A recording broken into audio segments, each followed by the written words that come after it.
What has your manager asked you to do that you outright refuse to do? 5. Stop bugging the HR director. I was a fairly lowly drone. I had 2 people reporting to me and I needed to make one of them redundant as part of a wider organization. Bob was in his 60s and entitled to start taking his pension, but had not done so. Making him redundant would be the least painful way to achieve the required saving. He was okay about it and we got his figures from HR. When he went he'd be entitled to about £20,000 redundancy as well as 6 months notice. However, once he actually agreed to take voluntary redundancy, HR changed their tune and said that because he could start taking his pension immediately he was not entitled to anything other than statutory redundancy payment. I said that's not fair. That's not right. That's discrimination on the grounds of age. HR disagreed. I disagreed back. We played I disagree ping pong for some weeks. I eventually got a dressing down from my boss who told me that HR had given their decision and I should stop annoying the HR director. So I disagreed with him and the HR director. Everything went quiet. A few weeks later a message was sent to the entire company, 20,000 employees, saying that they were reviewing the company rules regarding redundancy and the pension scheme and temporarily suspending the rule that prevented the payment of redundancy to someone of pensionable age. Bob got his redundancy payment. A few months after that they permanently changed the rules. Possibly the achievement I am most proud of in my entire career, although there was never any acknowledgement that it was me who had caused the change.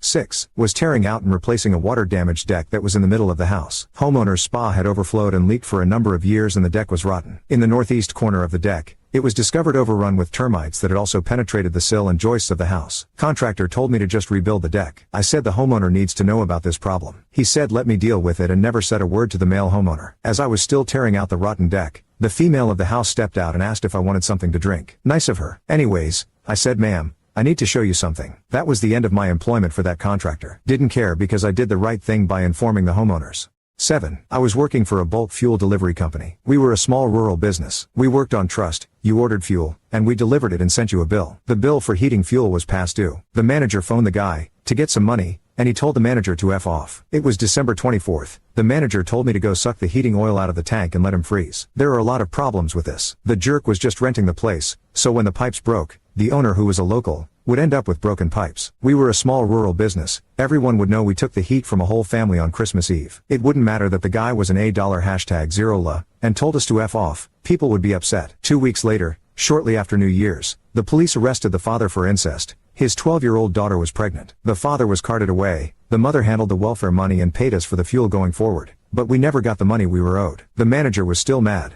but I think I did the right thing.